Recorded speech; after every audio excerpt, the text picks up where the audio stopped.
Olá, meus amigos que estão acompanhando a programação da TV Câmara de Cubatão pelo canal 48.2 Digital e pelas nossas redes sociais, no Facebook e no YouTube. Os senhores irão acompanhar, a partir de agora, nesta edição do programa em pauta, a presença do vereador eleito recentemente nas últimas eleições, o segundo mais votado, não é, vereador? Guilherme Amaral, que é o nosso convidado especial do programa em pauta, para a gente falar um pouquinho a respeito dos trabalhos realizados por ele no Executivo e também da sua projeção como parlamentar de toda uma cidade. Mas, primeiramente, vereador, pela primeira vez, aqui no Em Pauta, muito obrigado pela presença. Eu que agradeço a oportunidade, Washington, a todos da TV Câmara de Cubatão, grande e robusta audiência por parte do povo da nossa cidade. E é muito importante que a gente tenha esse espaço de comunicação, Washington, para poder conversar com as pessoas, conversar com os munícipes e, sobretudo, prestar contas do nosso serviço e, agora mais do que nunca, de cada voto que a gente teve, né? Sim. Eu sempre falo que o programa em pauta, vereador, é justamente para isso, para que os senhores conversem com a população e mostrem à população os trabalhos que estão sendo realizados pelos senhores. Mas, nas últimas eleições de outubro, o senhor obteve 2.273 votos. Nunca fui candidato, não é da minha área, mas cá para nós voto para Chu, né? 2.273. É verdade. Pelo PSD. Pelo PSD. Deus e o povo foram muito generosos comigo. Acho que é um feito histórico para a minha primeira candidatura, sim, bater a margem de 2.000 votos. Mas tudo isso é fruto da esperança das pessoas em políticos que trazem um ar de renovo e que já comprovaram que quando tiveram a oportunidade de trabalhar pelas pessoas, sim, mostraram efetivamente o trabalho. Então, uma série de fatores juntos culminaram nesta expressiva votação de 2.273 votos. E sou muito grato a Deus e também à população da cidade por nos dar essa vitória, uma vitória muito robusta, uma vitória muito significativa para a gente, mas também para as pessoas que confiaram no nosso trabalho. O senhor esteve na frente da Secretaria de Comunicação Social, esteve na frente da Secretaria de Educação. O trabalho realizado lá, vereador, no Executivo, transpareceu, a população sentiu isso pelo bom trabalho realizado pelo senhor lá? O senhor sentiu isso também? Sem dúvida nenhuma. Na Secretaria de Comunicação, quando estive entre os anos de 2021 e 2022, o nosso maior desafio era mostrar para as pessoas que comunicar não é somente passar informações, efetivamente transmitir ideias, mas também ouvi-las. Então, o nosso trabalho foi um trabalho de sentir o pulsar das ruas. A gente ia até as comunidades, até os bairros, ouvir as demandas. A gente fez um papel de interlocução dentro da administração pública, entre os secretários. Sim. Eu entendo que a administração pública ela precisa trabalhar de forma intersetorial. Então, aquele pensamento de que, olha, isso é da alçada da educação, isso é da alçada da manutenção, isso é da alçada de obras, de forma apartada, isso não leva nenhuma administração pública a chegar ao sucesso. Perfeito. Então, quando os secretários entendem que tudo faz parte de uma engrenagem que deve funcionar para traduzir riqueza em bem-estar social para as pessoas, a máquina pública ela começa, ainda que burocrática, mas começa a entregar serviços mais céleres e com mais qualidade para as pessoas. E quando eu fui para a educação, em 2022, onde fiquei até dezembro de 2024, claro, respeitando o interstício do período eleitoral, 6 meses antes da eleição eu me desincompatibilizei, mas foram longos 2 anos de muito trabalho na Secretaria de Educação, resgatando a comunicação, resgatando e reconstruindo laços entre a categoria, que hoje representa mais de 50% de todo o funcionalismo público da Prefeitura, e levando esperança de uma educação melhor, de qualidade, promovendo acesso e permanência dos alunos na escola, e isso tem dado certo. Nós começamos a trabalhar resgatando, reconstruindo esses laços, repactuando, fizemos investimentos em tecnologia, com as telas interativas, substituímos as antigas lousas de giz nas escolas de ensino fundamental, do 1º ao 9º ano, depois reconsideramos a alimentação escolar, que passou a oferecer em tempo parcial 3 refeições diárias, o café da manhã, conhecido como desjejum, o almoço com alimentação restritivamente nutricional e, na hora da saída dos alunos, mais uma fruta típica da estação que as crianças levam para casa.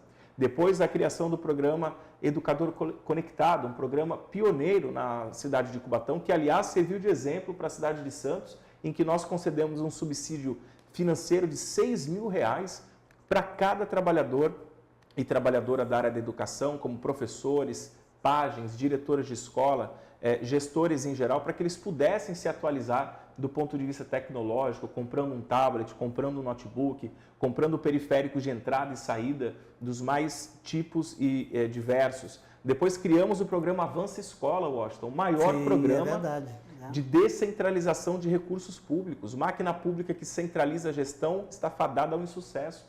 Nós descentralizamos, pegamos dinheiro da Secretaria de Educação, dinheiro do contribuinte, proveniente de impostos, e fizemos o repasse para as APMs das escolas.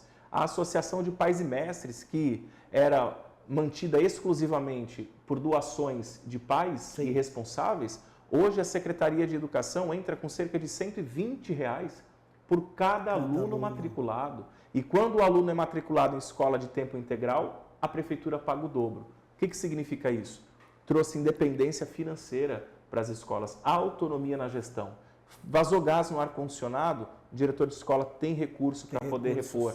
Quebrou a maçaneta da porta, o diretor tem recurso para poder repor. Não precisa ficar esperando aquela doação dos pais, né? Não precisa ficar esperando a burocracia da máquina pública, porque a prefeitura ela não pode fazer uma licitação para uma maçaneta, para um bebedouro ou para um ar-condicionado. Já o diretor ele consegue, respeitando, não é, as legislações que versam sobre compras públicas, a antiga 8666, hoje a 14123, fazer essas compras, né? E isso gera renda.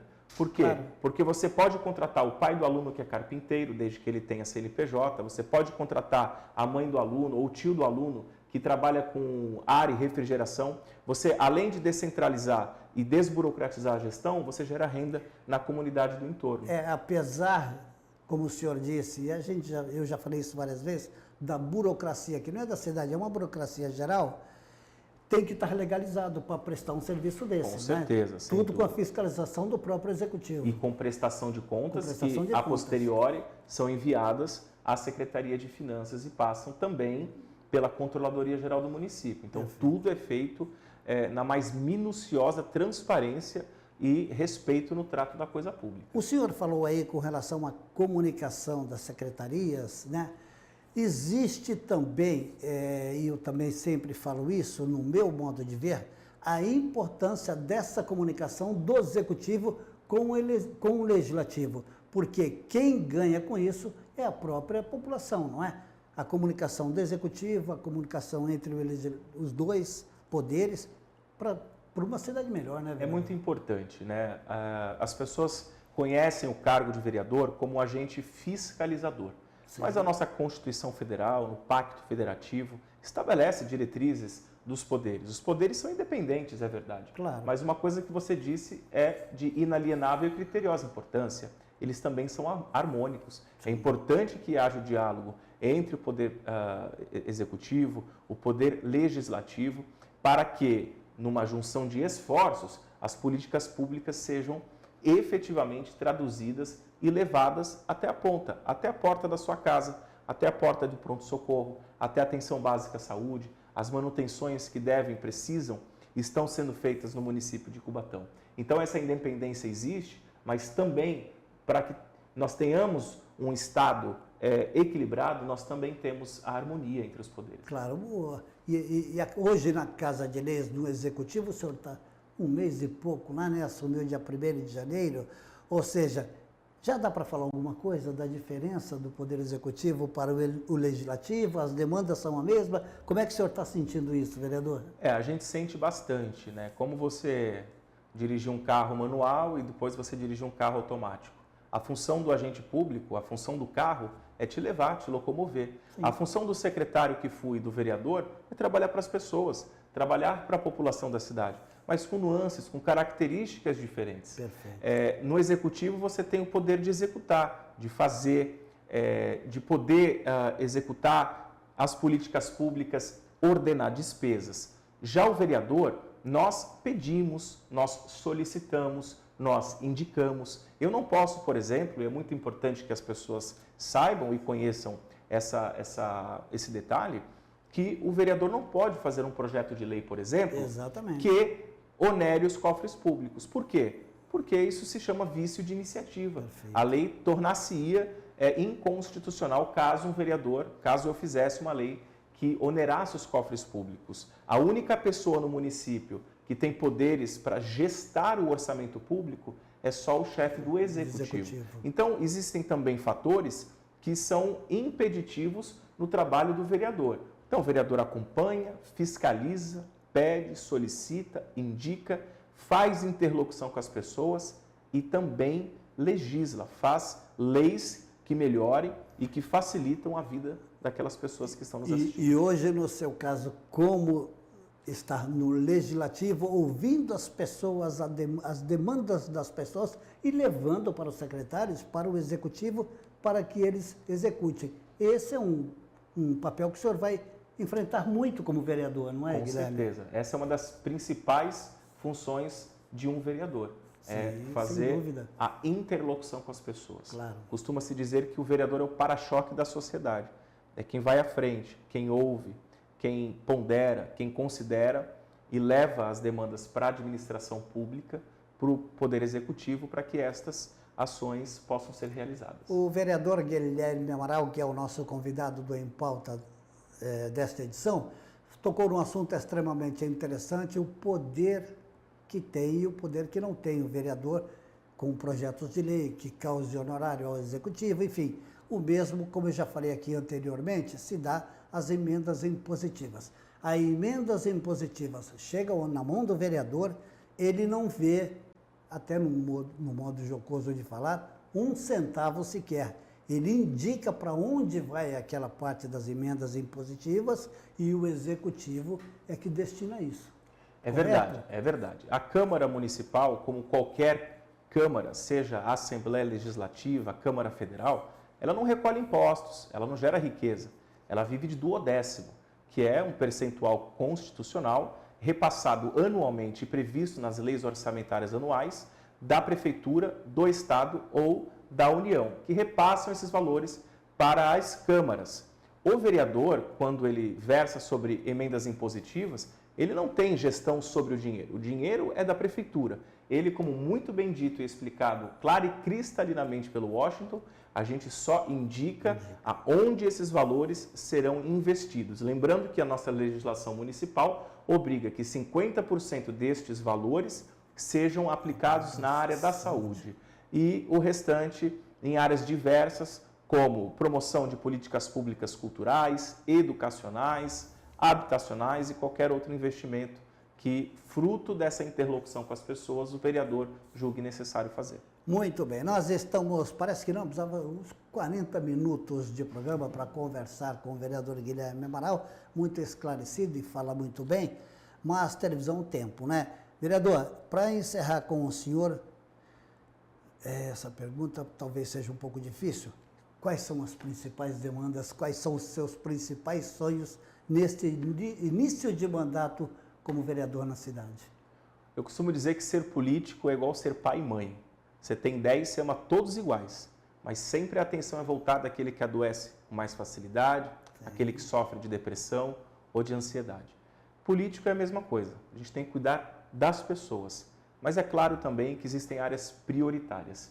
E eu acredito que áreas prioritárias são as áreas que são geridas diretamente pela municipalidade. Educação, saúde, segurança pública, esporte, cultura e entretenimento são áreas que efetivamente vão traçar caminhos por meio dos quais a cidade de Cubatão vai alçar voos mais altos, vai traçar prosperidade. E nós trabalharemos em diversas frentes. Já trabalhei na área da educação, mas agora, sobretudo, vivendo e aprendendo, Washington. Muito bem, eu estive lá, ia terminar, mas ainda tenho mais um detalhe para conversar com o senhor rapidamente, no Complexo Educacional Geraldo Guedes. Espetáculo que eu, particularmente, munícipe, posso falar, e a Stephanie, a cinegrafista, esteve lá conosco. A Luciana Moraes está lá na direção, né? Que, aliás, lhe mandou um abraço e falou muito bem da sua pessoa. Receba um abraço da Luciana Moraes, a diretora do Complexo Educacional Geraldo Guedes. Eu recebo. Luciana é uma pessoa muito querida e a cidade de Cubatão, todos nós temos algo em comum, né? A Luciana foi professora da 3ª série do meu chefe de gabinete, sim, que aqui está acompanhando a nossa entrevista.